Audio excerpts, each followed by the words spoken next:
የመጀመሪያው ሰማይ በራለው ተንኳኳ። ማን? ጅብሪል አለ። ጅብሪል ካንተ ጋር ማን አለ? ሙሐመድ እንዲመጣ ተልኮበታል እንዴ? አዎ። የመጀመሪያው ሰማይ ተከፈተ። መልእክተኛው አለይሂ ሰላቱ ወሰላም ገቡ። የአንዱ ሰማይ ውፍረት 500 ዓመት ያሰዳል።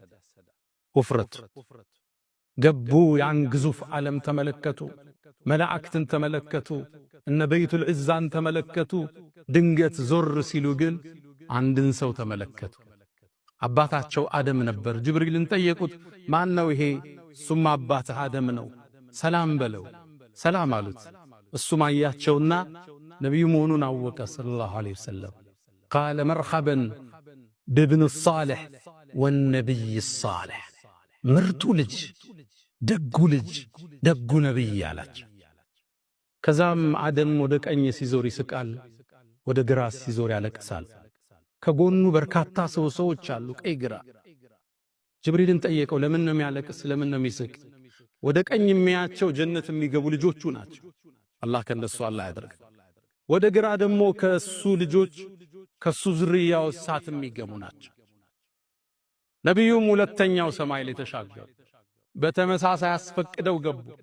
ሁለተኛው ሰማይ ላይ ነቢዩላህ ዒሳንና የሕያን ተመለከቱ። እነሱንም ሰላም አሏቸው። ሰላም ታመለሱ። ወደ ሦስተኛው ሰማይ ወጡ። ሦስተኛውን ሰማይ አስከፍተው ገቡ። ጅብሪል አብሯቸው። ሦስተኛው ሰማይ ላይ ዩሱፍን አየሁት ይላል። የነቢዩላህ ኢብራሂም የልጁ ልጅ የሆነው ከሪም እብኑል ከሪም እብኑል ከሪም እብኑል ከሪም ዩሱፍንም ተመለከትኩት። የቁንጅና ግማሽ ተሰጥቶታት ይላል። እሱንም ሰላምታ አቀርበው ወደ አራተኛው ሰማይ ወጡ። እሱም ተከፈተ። እዛም ላይ ነቢዩላህ ኢድሪስን አገኙት። እሱም ሰላምታ አቀረበላቸው። አላህ ቁርአን ላይ እዛ እንዳለ ቀድሞ ነግረናል። ከፍ ወዳለ ቦታ ወስደነዋል ብሎ ነበር ኢድሪስ። አራተኛውን ሰማይ ጨርሰው ወደ አምስተኛው ሲወጡ የነቢዩላህ ሙሳን ወንድም ሃሩንን አገኙት። ለሱም ሰላምታ ሰጡ። ሰላምታ መለሰላቸው። እሱም ተሰናብተው ወደ ስድስተኛው ሰማይ ወጡ። ግዙፍ ዓለም ነው ማውራችሁ። እያንዳንዱ ውፍረቱ 500 ዓመት ያሰዳል።